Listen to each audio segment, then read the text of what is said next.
बसे बसाए सुंदर से परिवार में हर समय झगड़े और अलग अलग प्रकार की समस्या आ रही है। इसका कोई आसान उपाय चाहिए, ऐसा ही सवाल एक व्यक्ति ने एक दिन गौतम बुद्ध से पूछा। व्यक्ति बोला, है महात्मा, मेरी बुद्धि काम नहीं कर रही। क्यों मेरे साथ ही हर समय ऐसा होता है? मेरे घर पे हर दिन किसी न किसी बात को लेकर झगड़े होते रहते हैं और उन झगड़ों को सुलझाने में मैं असमर्थ साबित हो रहा हूँ। कृपा कर इस समस्या का कोई हल बताए। बुद्ध उस व्यक्ति से बोले, चलो आज तुम्हें मैं 2 कहानियां सुनाता हूँ, जिस कहानियों से तुम्हें अपनी समस्या का हल तुरंत मिले। दोस्तों, कहानी को शुरू करने से पहले वीडियो को लाइक जरूर कर दें। पहली कहानी कुछ इस प्रकार है। एक समय की बात है, एक गांव में सास बहू रहती थी। दोनों में छोटी छोटी बातों पर हमेशा लड़ाई होती रहती थी। सास अपना रसूख जमाने के लिए बहू को हमेशा खरी खोटी सुनाया करती थी। बहू भी कुछ कम नहीं थी, वह भी सास पर अक्सर पलटवार किया करती थी और सास को ताने मारते हुए पानी पीकर कोसती रहती थी। एक दिन गांव में संत आए। बहू ने संत की काफी आवभागत की। संत बहू की सेवा से काफी प्रसन्न भी हुए। एक दिन मौका देखकर बहू ने संत से निवेदन किया कि वह उसको कोई ऐसा उपाय बताए कि उसकी सांस की बोलती बंद हो जाए। बहू के निवेदन करने पर संत ने कागज पर एक मंत्र लिखकर उसको दे दिया और कहा कि जब भी तुम्हारी सास तुमको बुरा भला बोले, तुम इस मंत्र को कागज पर लिखना और अपने दांतों के बीच दबा लेना। दूसरे दिन जब सास ने बहू के साथ झगड़ा किया और उसको अपशब्द कहे, तो सास ने संत के कहे अनुसार किया और उस मंत्र को कागज पर लिखकर अपने दांतों के बीच दबा लिया। इस स्थिति में बहू सास को कोई जवाब नहीं दे पाई। ये सिलसिला लगातार 2-3 दिनों तक चलता रहा। एक दिन सास ने बड़े प्रेम से बहू से कहा, अब मैं तुमसे कभी नहीं लड़ाई करूंगी, क्योंकि अब तुमने मेरी गाली के जवाब में गाली देना बंद कर दिया है। बहू ने मन में सोचा, मंत्र का असर हो गया है और सास ने हथियार डाल दिए हैं। दूसरे दिन बहू संत के पास गई और कहा कि मेरी सास पर आपके दिए हुए मंत्र का असर हो गया है और उसकी सास ने अब उससे लड़ाई करना बंद कर दिया है। संत ने बहू को जवाब देते हुए कहा कि यह मंत्र का नहीं, मौन का असर है। इस कहानी को बताने के बाद अब गौतम बुद्ध उस व्यक्ति से बोले, तुम्हें अभी भी पूरी तरह इस कहानी का मतलब नहीं समझा है। अब मैं तुम्हें एक और कहानी सुनाता हूं, जिससे तुम्हें अपनी समस्या को खत्म करने का सही उपाय मिले। दूसरी कहानी को गौतम बुद्ध कुछ इस प्रकार शुरू करते हैं। बुद्ध बोले, एक गांव में मेरा बहुत बड़ा आश्रम था। वहां पर एक प्रसिद्ध बौद्ध गुरु रहते थे। वहां पर उनका एक शिष्य बहुत ही ज्यादा बोलता था। वह हर समय इधर उधर की बातें करता था।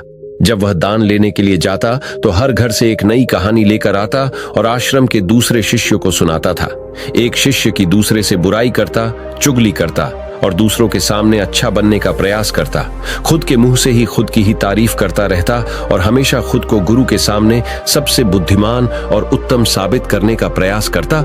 वह खुद को सभी शिष्यों से अलग और श्रेष्ठ मानता था। उसका कहना था कि मैं एक अमीर घर का बालक हूं। अगर मैं चाहता तो एक आरामदायक और सुविधाओं से भरा जीवन जी सकता था, लेकिन मैं वह सब छोड़कर यहां आ गया क्योंकि मुझे सत्य की खोज करनी है, खुद को जानना है, जीवन को जानना है। इसीलिए मेरा त्याग तुम सबसे बड़ा है। एक दिन गुरु ने आश्रम के सभी शिष्यों को बुलाकर कहा, आप सभी को अगले 1 महीने के लिए कोई ना कोई संकल्प लेना है। इससे आपकी संकल्प शक्ति मजबूत होगी और आप में आत्मशक्ति का संचार होगा। आप सभी अपने सामर्थ्य के अनुसार कोई भी संकल्प ले सकते हैं और यदि 1 महीने से पूर्व आप में से जिस का भी संकल्प टूट जाएगा तो वह अपनी पुरानी दिनचर्या में वापस आ जाएंगे। सभी शिष्यों ने अपनी शक्ति के अनुसार छोटे बड़े संकल्प लिए और गुरु को अपने अपने संकल्प के बारे में बताकर वहां से चले गए। लेकिन वह शिष्य जो खुद को सबसे अलग और बड़ा दिखाना चाहता था, वह सीधे गुरु की कुटिया में पहुंच गया और बोला, मैं कोई छोटा मोटा संकल्प नहीं लेना चाहता, बल्कि खुद के ही जैसे एक बड़ा और महान संकल्प लेना चाहता हूं। कृपया आप ही बताएं, मुझे क्या संकल्प लेना चाहिए। उसकी यह बात सुनकर गुरु मुस्कुराए और बोले, क्या तुम मेरे द्वारा दिए गए संकल्प को पूरा कर पाओगे? क्या तुम्हारे लिए उसे पूरा करना संभव होगा? शायद नहीं, वह तुम्हारे लिए संभव नहीं है। तुम उसे पूरा नहीं कर पाओगे, इसीलिए तुम खुद ही कोई संकल्प ढूंढो। शिष्य ने कहा, नहीं गुरुदेव, आप जो भी संकल्प मुझे देंगे मैं जरूर उसे पूरा करूंगा। गुरु ने कहा, ठीक है, तो तुम अगले 1 महीने तक चुप रहोगे, मुंह से एक शब्द भी नहीं निकालोगे, यही तुम्हारा संकल्प है। शिष्य ने कहा, गुरुदेव, यह भी कोई संकल्प है? यह तो बहुत ही आसान है। 1 महीने तक चुप ही रहना है। आप कोई बड़ा संकल्प दीजिए जो मेरी योग्यता के लायक हो, जिसे पूरा करने में मुझे समस्या हो।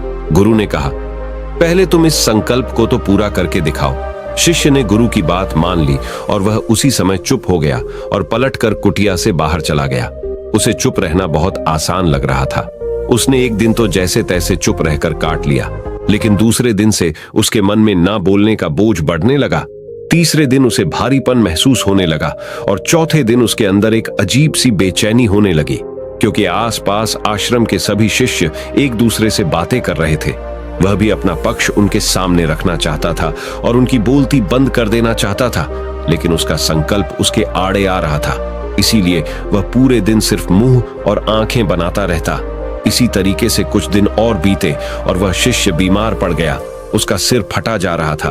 उसका खाने पीने तक का मन नहीं कर रहा था। वह सिर्फ बोलना चाहता था। वह गुरु के पास गया और उनके सामने बैठकर लिखकर उन्हें बताया, गुरुदेव, मैं बोलना चाहता हूं, बिना बोले मुझे सांस नहीं आ रही, मेरा दम घुटता जा रहा है, मैं अंदर ही अंदर पागल हुआ जा रहा हूं, मैं क्या करूं, संकल्प तोड़ दूं क्या?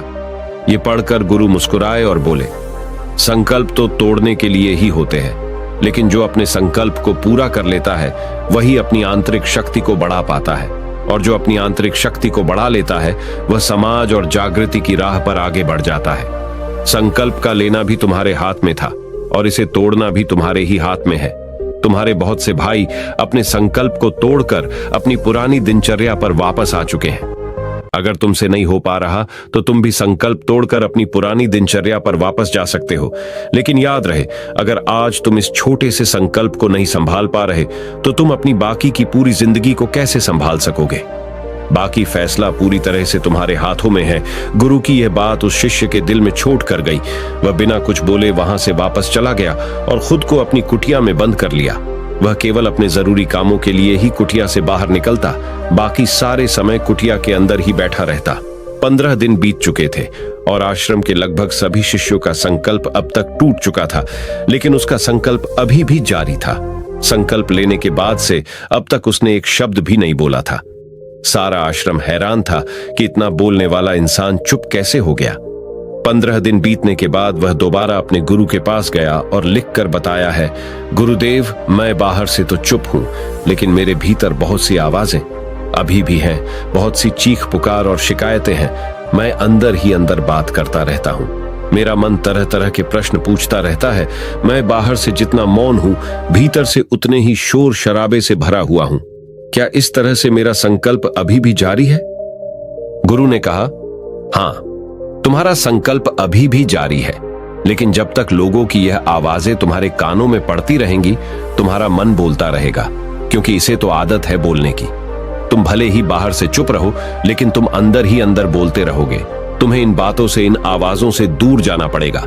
शिष्य गुरु को प्रणाम कर वहां से चला जाता है और सुबह होते ही अपनी कुटिया छोड़कर जंगल की तरफ चला जाता है। कई दिन बीत जाते हैं, संकल्प का समय भी पूरा हो जाता है, लेकिन शिष्य लौट कर नहीं आया। आश्रम में सभी को डर था कि कहीं जंगली जानवर ने उसे खा ना लिया हो। इस बीच उसे ढूंढने की बहुत कोशिश की गई, लेकिन वह कहीं नहीं मिला। सभी गुरु भाइयों ने मान लिया था कि जंगली जानवरों ने उसे अपना शिकार बना लिया है, लेकिन गुरु को ऐसा नहीं लगता था। एक दिन आश्रम का एक अन्य शिष्य गुरु के पास आया और बोला, गुरुदेव, हमारे उस अधिक बोलने वाले भाई के साथ क्या हुआ होगा? क्या जानवर ने उसे मार दिया होगा? गुरु ने कहा, हो सकता है कि जानवरों ने उसे अपना शिकार बना लिया हो, लेकिन उसके न लौटने की एक दूसरी वजह भी हो सकती है। शायद उसे वह मिल गया है जिसके लिए वह गया था। फिर शिष्य ने पूछा, गुरुदेव, क्या ज्यादा बोलना इतना हानिकारक होता है? गुरु ने कहा, इंसान के जीवन के बहुत सारे दुखों में से एक दुख यह भी है कि वह कभी चुप नहीं रह सकता, हमेशा कुछ ना कुछ बोलता ही रहता है। सिर्फ हमारे बोलने के कारण हमारे आधे से ज्यादा दुख पैदा होते हैं। परिवार के अधिकतर झगड़ों की वजह हमारा बेमतलब बोलना ही होता है। हम में से कोई भी चुप नहीं रहना चाहता, हम बस सामने वाले को सुना देना चाहते हैं। जो भी हमारे मन में है सब निकालकर उसके मन में बैठा देना चाहते हैं, उसे समझा देना चाहते हैं कि देख, तू गलत है और मैं सही। और इस तरीके से सब एक दूसरे की सड़ी गली बातों को ग्रहण कर रहे हैं। इस तरीके से सुनने और सुनाने का यह काम जिंदगी भर चलता रहता है। लेकिन इस नासमझी में हम अपना समय, अपना जीवन, अपनी समझ और सबसे महत्वपूर्ण कीमती पल जो जिए जा सकते हैं, जिनको अनुभव किया जा सकता है, जिनमें आनंद को प्राप्त किया जा सकता है, ये सब खो देते हैं। लेकिन इसके बदले हमें मिलता क्या है? कुछ नहीं, सब व्यर्थ और बर्बाद हो जाता है। इस पागलपन में हमने क्या खो दिया, इसका एहसास केवल कुछ ही लोगों को हो पाता है। बाकी लोग जैसे उन्हें अपने आने का पता नहीं, वैसे ही उन्हें अपने जाने का भी पता नहीं चल पाता। शिष्य ने कहा, तो फिर इसका समाधान क्या है? गुरु ने कहा, पूरी जागरूकता के साथ अपने विचारों को देखना, यही एकमात्र तरीका है। सारी मानसिक समस्याओं का वर्तमान में रहकर चिंतन करना, पूरी जागरूकता के साथ अपना काम करना जिंदगी में चमत्कारिक बदलाव ला देता है। उसके बाद वह शिष्य गुरु से अपने प्रश्नों का उत्तर पाकर उनको प्रणाम करके वहां से चला गया। उस शिष्य को आश्रम छोड़कर गए हुए 3 महीने का समय बीत चुका था, लेकिन उसकी अब तक कोई खबर न थी। अब तक तो सभी गुरु भाइयों ने भी उसके वापस लौटने की उम्मीद छोड़ दी थी, लेकिन एक दिन वह आश्रम लौट आता है। उसे देखकर सभी के आश्चर्य और खुशी का ठिकाना न रहा। लेकिन अब वह नहीं था जो यहां से गया था, वह कुछ और ही बनकर वापस आया था। उसके अंदर एक गजब का बदलाव महसूस किया जा सकता था। उसके चेहरे पर एक गजब का ठहराव और आंखों में बड़ी शांति थी। आश्रम में आते ही सभी गुरु भाइयों ने उसे चारों तरफ से घेर लिया और उससे बातें करने लग गए। वह भी अपने गुरु भाइयों से बातें करने लगा। उसे बात करने वाले सभी ने यह अनुभव किया कि अब वह पहले जैसा उतावला और बातूनी नहीं रह गया था। उसके मुंह से एक एक शब्द बहुत ही सुलझे हुए और मधुरता के साथ निकल रहे थे। थोड़ी देर तक गुरु भाइयों से बात करने के बाद वह सीधा गुरु की तरफ चला गया। उसने गुरु के चरण छुए और कहा, गुरुदेव, क्या मैं अब भी मौन हूं? क्या अब भी मेरा संकल्प जारी है? गुरु ने कुछ देर तक शिष्य की आंखों में बड़े ध्यान से देखा और कहा, हां, तुम अब भी मौन हो। तुम्हारे मुंह से एक भी शब्द निकल नहीं रहा और तुम्हारा संकल्प अभी भी जारी है। शिष्य ने कहा, गुरुदेव, जब मैं आश्रम से गया तो मैं मुंह से तो चुप था, लेकिन मेरे अंदर बहुत सी आवाजें थी, मन में बहुत से प्रश्न थे और वह बंद नहीं हो रहे थे। तो मैं जंगल में चला गया, इस उम्मीद से कि वहां मुझे शांति मिलेगी और मेरे मन की बकबक कम हो जाएगी। लेकिन मैं जितना एकांत में जाता गया, मेरे अंदर की आवाज उतनी ही तेज होती गई। मेरे भीतर की पुरानी से पुरानी आवाज मुझे सुनाई देने लगी। तब जाकर मैंने महसूस किया कि मैं कितना गलत कर रहा था। जब मैं अपने परिवार वालों, दोस्तों को और गुरु भाइयों को बुरा भला कहता था, तो उस समय मुझे लगता था कि मैं सही कह रहा हूं। जब मैं गुरु भाइयों की एक दूसरे से चुगली करता था और उनका मजाक बनाता, तब भी मुझे यही लगता था कि मैं उनसे बेहतर हूं और मैं सही कर रहा हूं। लेकिन उस दिन मैंने पहली बार महसूस किया कि मैं कितना गलत बोलता था। काफी दिनों तक ये आवाजें, ये शिकायतें मेरे अंदर चलती रहीं, लेकिन धीरे धीरे करके एक दिन ये सारी आवाजें मेरे अंदर से समाप्त हो गईं। अब मैं भीतर से भी मौन हो गया। उस घने जंगल में बाहर से कोई बोलने वाला था नहीं और भीतर कोई आवाज बची ही नहीं थी। और मैं उस दिन पहली बार मौन का सही अर्थ समझा। मेरे चारों तरफ बहुत ही शांति थी। हालांकि अभी भी कुछ आवाजें आ रही थी जो पहले भी आती थी, लेकिन मैं उन्हें सुन नहीं पाता था। पर अब वह सभी आवाजें मुझे स्पष्ट रूप से सुनाई दे रही थी। हवा के चलने की आवाज, चिड़ियों के चहकने की आवाज और पानी के बहने की आवाज, ये सभी आवाजें मैंने पहली बार पूरे होशपूर्वक सुनी। अपने चारों तरफ इतनी शांति मैंने पहले कभी महसूस नहीं की थी। तो इस शांति को भंग करने के लिए मैंने पहली बार अपने मुंह से कोई शब्द निकाला। मैं चिल्लाया, हे ईश्वर, ये कैसी शांति है? सभी कुछ इतना शांत क्यों है? ऐसा क्या हो गया? लेकिन मेरे चिल्लाने के बाद भी शांति भंग नहीं हुई। सब कुछ पहले जितना ही शांत था, बाहर भी और भीतर भी। हे गुरुदेव, मैंने अपने गुरु भाइयों से बात की, मैंने आपसे बात की। मैं बोल रहा हूं, मैं चल रहा हूं, मैं सब कुछ देख रहा हूं, लेकिन मैं अपने भीतर एकदम एकांत में हूं, मौन में हूं, भीड़ में होता हूं, तब भी भीतर से अकेला एकांत में होता हूं। जब मैं खुद में भी शोर करना चाहता हूं, तब भी एकांत में ही होता हूं। अब सब दिखाई पड़ने लगा है, सब सुनाई पड़ने लगा है। गुरु ने कहा, जब तक हम बाहर की तरफ बोलते रहेंगे, भीतर अशांति ही रहेगी। लेकिन जिस दिन हम भीतर की तरफ मुड़ जाएंगे, तब हमारे मुंह से कुछ भी निकलेगा, हम शांत ही रहेंगे। दुनिया में जितनी भी बुराइयां हैं, ज्यादातर हमारे बोलने से ही उत्पन्न होती है, क्योंकि हम चुप रहना नहीं चाहते। ऐसे ही समाज में लोगों का जीवन दुखों से भर जाता है, जो हमेशा एक दूसरे को सुनाने में लगे रहते हैं। कभी एक दूसरे को सुनना नहीं चाहते, समझना नहीं चाहते, और चुप रहना तो उन्होंने कभी सीखा ही नहीं, क्योंकि चुप रहना उन्हें छोटा महसूस करवाता है। गौतम बुद्ध उस व्यक्ति से बोले, तुम्हारी समस्या यह है कि तुम चुप रहना नहीं जानते। दुनिया की सभी लड़ाइयों का कारण हमारा बोलना ही है, इसलिए हमें सिर्फ उतना ही बोलना चाहिए जितना जरूरी हो, क्योंकि व्यर्थ का बोलना ऊर्जा को नष्ट करना है, और ये बोलना ही हमें कभी अपने भीतर की ओर लौटने नहीं देता, क्योंकि ये हमें बाहर की ओर खींच कर रखता है, और बाहर है ही क्या इस संसार के अलावा। लेकिन अगर अपने भीतर के संसार की ओर मोड़ना है तो इस मुंह को बंद ही रखना चाहिए। इसीलिए जितने भी बुद्ध हुए, आत्मज्ञानी हुए, वह सभी एकांत की ओर भागे, ताकि उन्हें ज्यादा न बोलना पड़े, ज्यादा सुनना न पड़े। वह एकांत में रहे और शांत रहे, इसलिए आसानी से भीतर की यात्रा कर पाए। लेकिन अगर कोई चाहे तो इस संसार में रहकर भी एकांत में रह सकता है, शांत रह सकता है, लेकिन इसके लिए उन्हें अपनी ऊर्जा बचानी होगी, जिसे वह अब तक अपने व्यर्थ के शब्दों में बर्बाद कर रहे थे। दोस्तों, इस कहानी की सीख यही है कि व्यर्थ का बोलना ऊर्जा को नष्ट करना है। ज्यादा और व्यर्थ बोलना ही हमें अपने भीतर की ओर लौटने नहीं देता, क्योंकि यह हमें बाहर की ओर झुकाए रखता है, और जिन्हें भीतर की यात्रा करनी है उन्हें अपने मुंह को बंद ही रखना चाहिए। मनुष्य की प्रवृत्ति ऐसी है कि वह अपने मन में चल रही बातों को दूसरों को सुनाना चाहता है, और दूसरा भी आपके साथ ठीक वही काम करता है। ये बातें किसी अन्य या तीसरे व्यक्ति से संबंधित हो तो सुनने सुनाने का काम और भी दिलचस्पी से होता है। आप फिर जब कभी भी बैठते हैं तो इन्हीं बातों को फिर से दोहराया जाएगा, और फिर से इन्हीं बातों पर विचार करेंगे। ये सुनने सुनाने का माहौल जीवन भर चलता रहता है, और इस तरह से आप खो देते हैं अपना समय, अपना जीवन, अपनी सोच समझ, और वो कीमती पल जिसमें अच्छे से जिया जा सकता है और जिसमें आनंद को प्राप्त किया जा सकता है। इसलिए इस सुनने सुनाने के माहौल से बाहर निकलें।